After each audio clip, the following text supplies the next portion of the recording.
EdTech Mondays Kenya is supported by the MasterCard Foundation Center for Innovative Teaching and Learning in partnership with EdTech East Africa.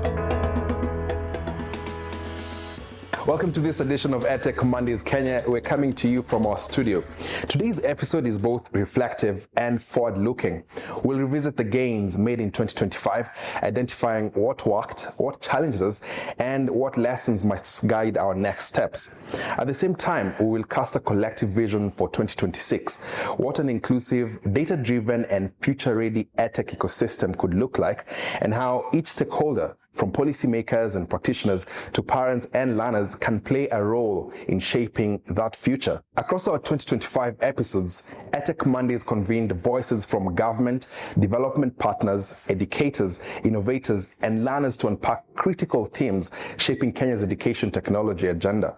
We explored how technology is transforming teacher professional development, improving foundational literacy and numeracy, and expanding lifelong learning opportunities for diverse learners. As we transition into 2026, EdTech Mondays Kenya is setting its sights on a bold goal, and that's to contribute meaningfully to the evidence-based revision of Kenya's ICT in Education and Training Policy 2021. This policy review presents a timely opportunity to integrate the insights and recommendations that have emerged from Kenya's EdTech community over the past few years. Thank you all for joining us on this edition. I'm your host, Ian Wafula. Joining us for this very important conversation, we have Faith Mbushi, who's the policy researcher from EdTech Hub, who will help us understand what research and data says about how EdTech is evolving in the Kenyan context. We also have Ciku Mbugua, the EdTech East Africa's CEO, who will share the strategic direction for 2026 and the role EdTech Mondays will play in driving policy impact. And then finally, we have Julius Irungu, the CEO and co-founder of Esoma Solutions, representing the ecosystem of innovators and implementers working to translate policy into practical, scalable solutions for classrooms. Thank you very much and welcome all. Let me start with our newest CEO in the building, Ciku. From your perspective, what are the most significant EdTech developments or policy milestones when you look back into 2025? For me, I think being able to work together with government to generate evidence around what is working in our schools or how EdTech should work in our schools as we go through the review of the ICT in Education and Training Policy 2021 has been really significant. I think we all know that we're used to building on one side and then issuing the policies. But I think having everybody's voice, and not just in Nairobi, going with them to all of the regions that we've been to generate evidence that they can hear from actual practitioners in the field has been absolutely game-changing in my view. Yeah. I wonder what Faith would. Yeah. Okay, now that you've cued her, Faith, over to you. It's okay. Yeah, for me, this has been an interesting year. And I think from policy and strategy perspectives, as you've said, the fact that the government launched the AI strategy 2025 was really significant because it was a policy signal to say, all systems go now. This is a direction we are taking on artificial intelligence. And I've seen a lot of partners jump onto that bandwagon and say, okay, now we have a policy, let's train our teachers. And organizations like Metis have actually created communities of practice to use artificial intelligence with teachers, with hands-on practice through their Amal labs. They have communities of practice with over 800 teachers testing daily on what does artificial intelligence mean for teachers today. I'm also excited about EdTech Hub's research on artificial intelligence, and we did also find out from teachers what do they think artificial intelligence means to them. And they've come out and say things like, we want artificial intelligence to help us be effective, improve our efficiency, reduce our workload, but also teach us how to learn, because this is what artificial intelligence does for them. But there are also concerns they have raised around how does this mean for our learners? Does it affect our cognitive ability? So that's exciting. Artificial intelligence for me is the big thing for 2025. And I think we'll come to the concerns because part of this conversation is also to look ahead, right? Julius, for you, from an innovator's perspective, what stood out for you last year? Are people creating more platforms, for instance? Has this space become more eco-friendly, for lack of a better word? So many things happened in the year, and with regards maybe first to policy is for the first time I felt like implementers, innovators, we are in the room, in the conversation where this policy is being made. And it will not be a case of looking at a policy and asking, where is the punishment placed in this policy? It was a conversation we look into, where can we gain more? Where can we be better? With regards to the ecosystem and growth, I've experienced a lot of now coming together, harmonizing thoughts and working together as players in the industry. Prior to this year, I've not seen a lot of collaborations in the ecosystem, but in 2025, that is something that has really come into life. You sit down with somebody you always thought is a competitor and you're like, well, I feel like we can work together. There is so much difference, but we are trying to achieve the same goals. So why don't we harmonize what we are doing, come together and give the learners, the parents, the teachers a better way to improve their learning outcomes? I think you've said something crucial about in 2025, you saw a lot more collaborations. So what was happening before that? What changed rather? What brought about this collaboration a lot more? Initially, everybody was building on their own. And there was not much coming together as ecosystem players. One thing, because I felt like we did not know each other as players in the ecosystem. But then again, systems have come in and programs have come in and events have come on board, like things like the EdTech East Africa is doing with the summits, and you start meeting innovators, you start meeting people in the space, you start conversing around the work you are doing, and then that is where you start finding the points of confluence where you can come together, work together, build something more seamless, try to intersect yourself into the work of teachers and parents. We've sat in these summits with the teachers, with the learners, with the parents, the ecosystem coming together and starting to understand each other more, which I feel has played a huge part in building this culture now of collaboration and working together. And Ciku, you mentioned something about moving around with the government, and very often there's a perception that government might not be so collaborative. How did that come about and what was your experience with that? It's taken time, Ian. I think you have to build trust. One of the things that maybe got us here is we took the time to understand where government is coming from. Oftentimes, when you're building, maybe as an entrepreneur or dealing with research, it's difficult to understand the complexities within which government builds. When you're thinking of reaching 500,000 learners, for instance, government is thinking, will your solution work for all 15 million? And it's that coming to the table to hear them out, also exposing our community to them. I think them being part of the summits has been brilliant because now they know the innovators that are building for their education system. And I think that trust has led us to a place where they have now become co-creators. And I think it has taken time, but I'm really glad that we got there. And Faith, what does your research show, especially when it comes to teachers and learners and the uptake of technology and EdTech in general in classrooms? I want to build on a little bit to what Ciku said around government involvement. And I think understanding what the role government plays in creating or in enabling an environment.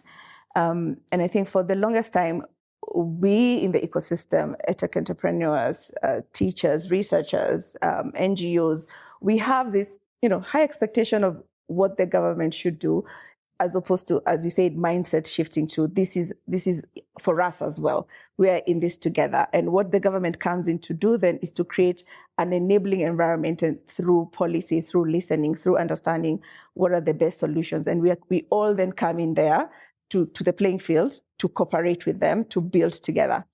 To the question you've asked me around what does the teachers and learners have to do with all this education technology? And I will say, first of all, I have seen a mindset shift as well. For the longest time, when competency-based curriculum came in and this digital literacy and integrating technology into teaching and learning was something that teachers didn't quite jump into, with all hands and all feet.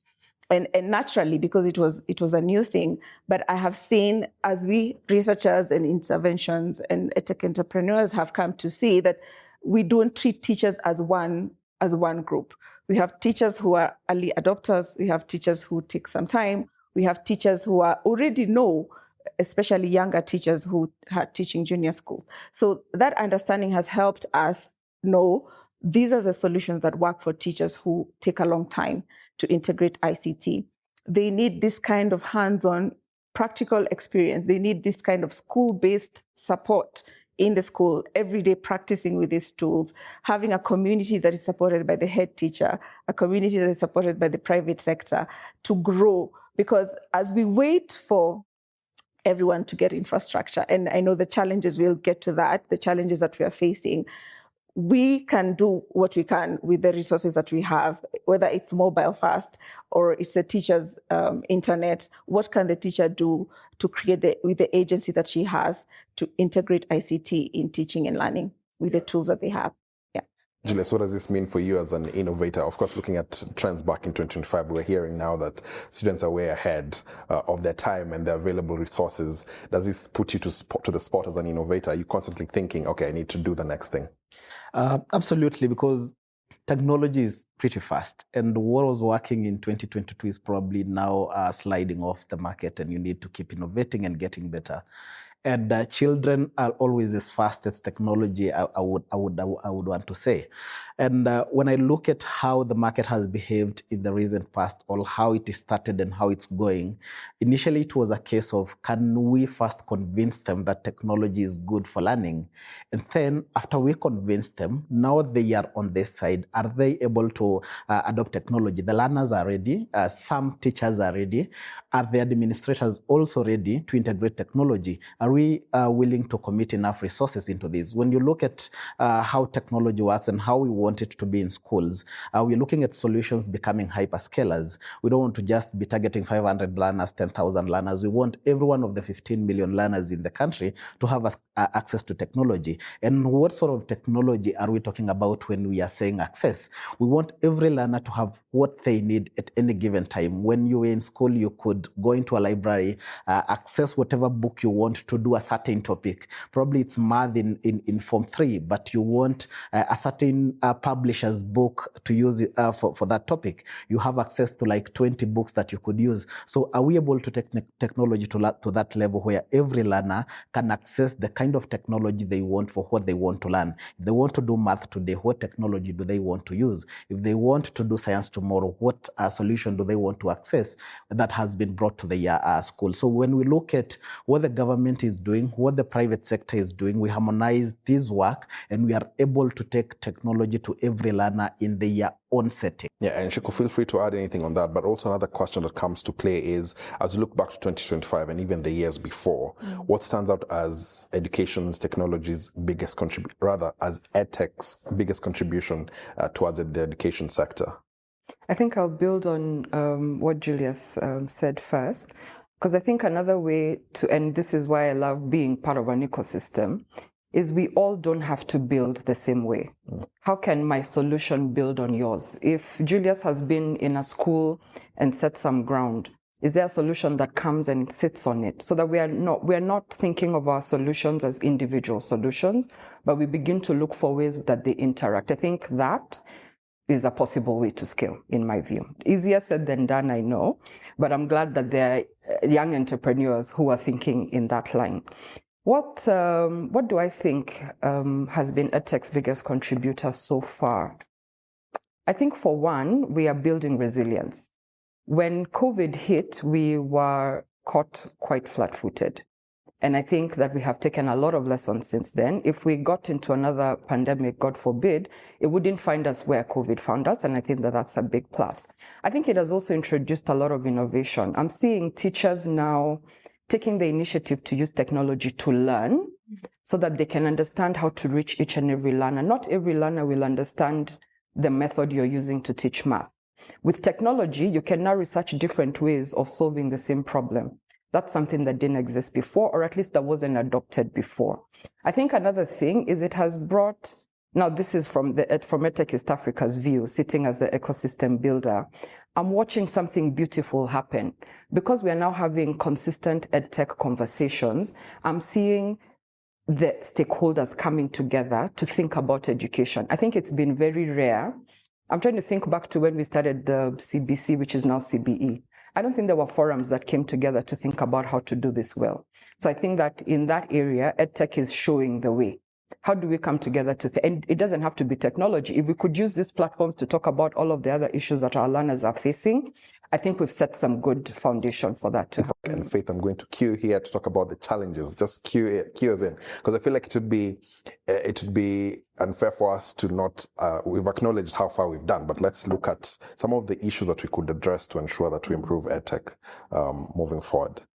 Yeah, I think to begin with, as Julius said, equity is a big challenge, and I think we're at a place where we already know what the problems are. Say, for example, on digital infrastructure, we know the areas that don't have connectivity, that don't have devices, that don't have enough teachers. But we are also, as Ciku said, having these conversations throughout 2025 have allowed us to go deeper into understanding. So in infrastructure, we know that devices were given in 2017 for one laptop per child. We know that. We know that there are some schools that are not using these devices, but we did not know what the reasons behind head teachers, for example, who store the devices in a storage as opposed to using them. Now we know. We know that there are policies that they were more focused on compliance of we have the devices, but we were not taught the next step after having the devices. We know that having the resources to use internet, electricity, teacher training to maintain these devices, those are some of the challenges. Now that we know that, we also know that it's not the government's job alone. They may have provided an enabling environment, but everyone, including the parents, needs to chip in on the daily internet that's needed, maybe the daily electricity that's needed. The other big challenge we have had, and we have listened to the people, is around teacher training. And we also know that skilling the teachers to prepare them for this moment of integrating ICT is important. Let me just bring in Julius for this, actually, to talk about the safety aspect. As an innovator, is this also a concern for you? Yeah, when you're building, you must think about the end user. And in this case, when you're building technology, especially for young learners, you're talking about people who cannot even consent on anything because they are underage. Legally, they are not allowed. So, number one, you have to be compliant to legal measures put in place and requirements. You've got to look at data protection. You've got to look at how do you loop in the parent or the guardian or the teacher as the person in charge of this learner. So, when you're building solutions, those are factors you need to put together, that when you bring a learner into this system, there are safeguards you've put in place for them to be able to access learning without being interrupted externally or accessing what they should not be able, they are not allowed to access at that age. So when you bring these people together, you have already created the first safety mechanism. When you are compliant, that means you have also placed benchmarks for yourself as an organization, as a solution, to make sure that kids who come on board are safe using your solution. You don't want a situation whereby on one side it's learners learning, but within the same system, you have adults trying to probably chat with the learners, have conversations with the learners. Then you will be going against the safeguards that require protection for those learners. So safety is a big thing and a big concern.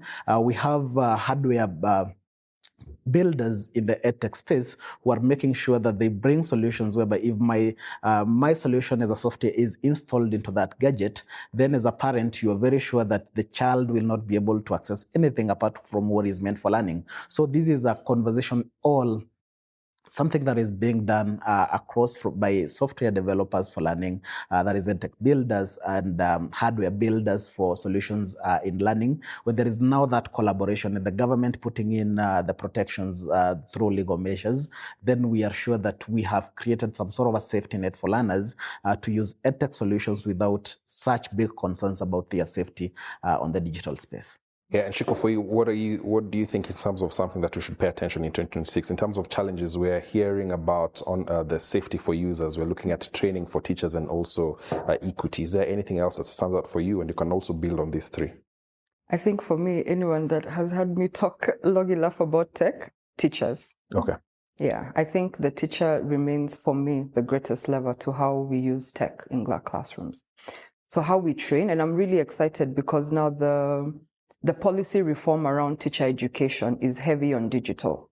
I think now all of our TTCs are digitally enabled. And so that means that we're looking forward to, in the next 4 years, a crop of really tech-savvy teachers. But more than being tech-savvy, we want teachers who understand how to leverage the tech well. I've been in classrooms where the teacher loves the technology because it gives the learner, especially the fast learners, something to do while they deal with the ones that need support. But they don't know that this tool can give them data. They don't know that this tool can help them equalize understanding in the classroom. Once we get there, I think that's, to me, half of our problem solved. I think something else we need to pay attention to is the reality of where the development sector is going now. The funding mechanisms are changing. Where do our young people get money to build solutions that work really well? And, you know, all of the other organizations that support this process. What's the role of private sector? What's the role of domestic funding? I think for me, I'm very keen to see more domestic players come on board. I'm very encouraged by Safaricom's move recently with the launch of the Citizens of the Future, because that assures me that if we have understanding, we can get local players to invest in a system that actually feeds back into their organizations. So that's where my eye will be, I guess, for 2026. Yeah. What about for you, Faith, in terms of the ICT policy? This is a working document, but technology is also moving a lot faster. How does that space look like for you to ensure that everyone is on board and working together? In the past, we were building top-down. We were formulating policies top-down. But now we are including teachers. We have had the voices of teachers. We have had the voices of learners. We have had the voices of every ecosystem builder that is supposed to, you know, have a voice there. But I think more than that, as we formulate this policy, we need to think more around now dissemination. When we were working this year on the policy, we found that only 1% of the people knew that the ICT policy of 2021 existed. We have created the momentum for more people to know about it, but we need to put in the systems that everyone that needs to know what the policy says should now know. From the teachers to the parents to the head teachers, creating systems that can communicate the policy intentions well, so that the people that are supposed to use those policies actually understand this is the direction that we're taking. Julius, I'll ask you the same question to kind of reflect on the ICT policy 2021 from an innovator's perspective. What is the one thing that parents should know? And as it stands, is the policy favorable for you as an innovator? The ICT policy 2021 was a little bit too broad in terms of what we focus on as EdTech players and what it focused on, because it looks at the education spectrum from the youngest learners all the way to training of in college and universities.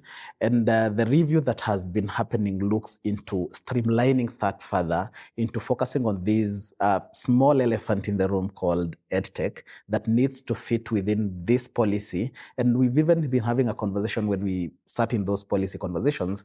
Do we actually need to go into the ICT policy 2021, or do we need to narrow down to an EdTech policy now that looks into all the aspects? When you're talking about EdTech, we are talking about different functionalities that teachers and learners are looking at. Is it meant for learning? Is it meant for school management? Those are things that were pretty absent in the ICT policy for education and training 2021, and it's things we've been trying to converse around and have them placed into this policy. And then we are looking at something that can be a little bit flexible in its adaptation as we go forward. This year, one of the biggest conversations had been on artificial intelligence, AI.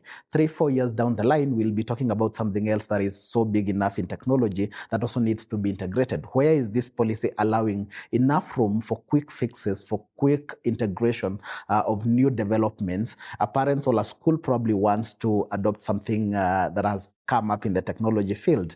Does the policy allow them to be quick enough to bring it on board, or do we have to go again through a whole review that will take another 2-3 years, and then we have something else new that has come up? So are we able to have these things covered with more flexibility as we go forward?